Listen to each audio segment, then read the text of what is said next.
questions now. If you have some questions, but ask the question with enthusiasm. I want to hear your name and the question with enthusiasm. Okay? Okay, I'm first. My name's Susan, and I'd like to know, give me an example of how you start your day, what you put into it from start to finish.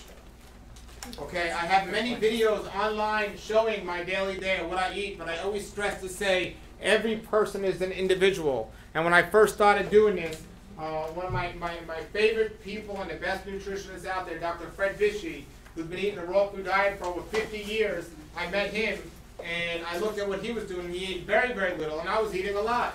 At that point, if I would have tried to eat the way he ate, I would have probably starved.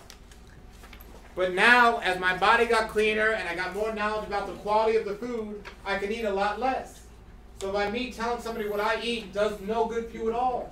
Yes. The question should be, how do you suggest I eat? Or how do you suggest we eat? And that answer would be the information in my book, The Daylight Diet, based on our Creator's formula, and the formula for health is 2 to 3 times a day,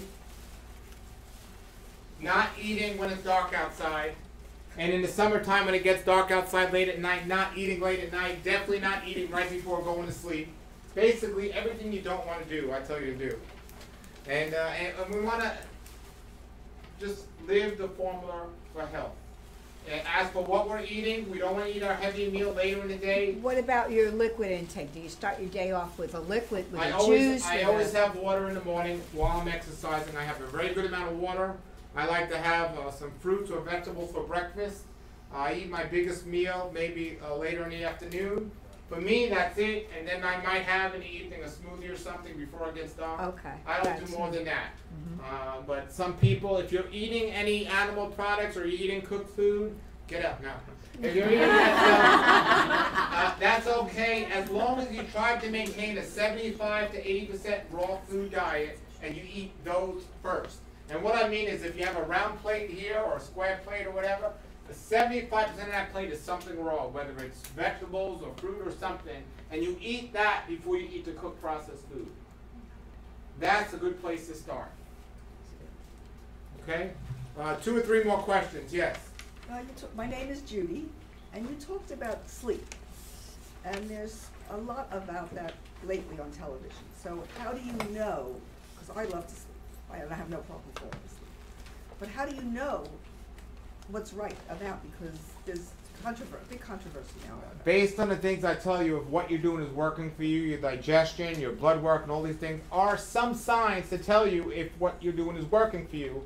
But just like the power of adaptation to get us, I know people, no matter what time they go to sleep, they get up the same time every day, because that's what they've gotten used to doing. That might not be enough for them. I'm under the thinking that says, you know, we all need a certain amount of sleep. An alarm clock should definitely not be part of our program, and we need to get to sleep at a decent time, and we need to sleep under the right conditions. How do you know? I mean, there's all these different things are going to tell you that. If you're sick, or so you have an illness, or you have inflammation, chances are you're not getting enough sleep. If you're tired, chances are you're not getting enough sleep. Now, there could be other things going on, but that's a very good indicator.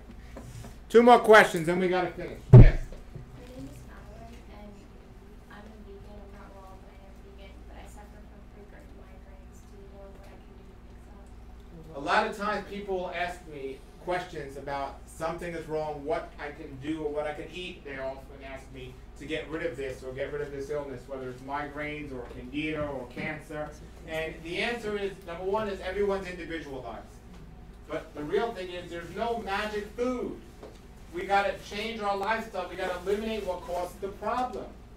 So if I was working with somebody like you, I'd try to identify, why are you getting these migraines? There's something that's being done that's creating this. And we need to identify that and eliminate that. And I don't know what that is, but I know it's something. I can tell people there's a lot of heavy metals in makeup. I can tell people things like shaving will add stress to the body that shouldn't be there. I can tell people wearing unnatural fibers can create a lot of problems. Sleeping with the window closed. Eating foods, even if they're vegan, maybe not organic. A lot of these things can contribute to these things. Maybe it's an emotional thing. There's a lot of different things. All I could say is we got to live as natural as possible and fix the things we're doing that aren't helping. Maybe not drinking enough water. You know, it could be a lot of different things why you're getting migraines, but something is not working in what you're doing. Because if it was, you wouldn't be getting frequent migraines. One more question, then we gotta finish. I have one.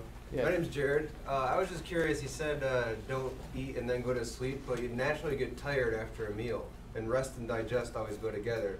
Why don't you want to sleep right after you eat? One of the greatest things you could do is if you're eating in the afternoon is taking a nap after you eat, that's wonderful. But when you go down at nighttime for your nap, for your real sleep at nighttime, one of the worst things you could do is be almost forced to sleep because you ate too much. Because there are different stages, and the body's in a digestive stage for hours after you've eaten. And if you're going to sleep on an empty stomach, your body's naturally cleansing. But if you've just eaten, it doesn't have time to cleanse because you're now in a digestive mode. And it's taking time away from your cleansing. And that's going to create a problem. That's what we don't want to do. So if you are taking a nap in the afternoon, and people often ask me about naps, are they good for us? I say a nap is wonderful if you need it. But if you need it, you're probably not getting enough sleep the night before. So get it if you need it, but find out why you need it. You know, so eating before a nap is fine going to sleep, but not before at nighttime you should go to sleep on an empty stomach. Do your best to go to sleep on an empty stomach, which means try to go to the bathroom before you went to sleep, which means don't drink right before going to sleep, so you got to get up in the middle of the night and interrupt your sleep to go to the bathroom and things like this. All right? Folks, listen, I would love to stay and talk more, but we have other speakers. I want to thank the Haleys for having me come out to this event. If you want to be on my email list, and I'll stay here for about 5 minutes if anyone wants to get anything else. And you can go to my website. I have over 1,000 videos on YouTube. And then I have a Raw Life Health show you can go to and subscribe, and there's a whole bunch of good stuff. So thank you very much, everybody. Thank you with enthusiasm.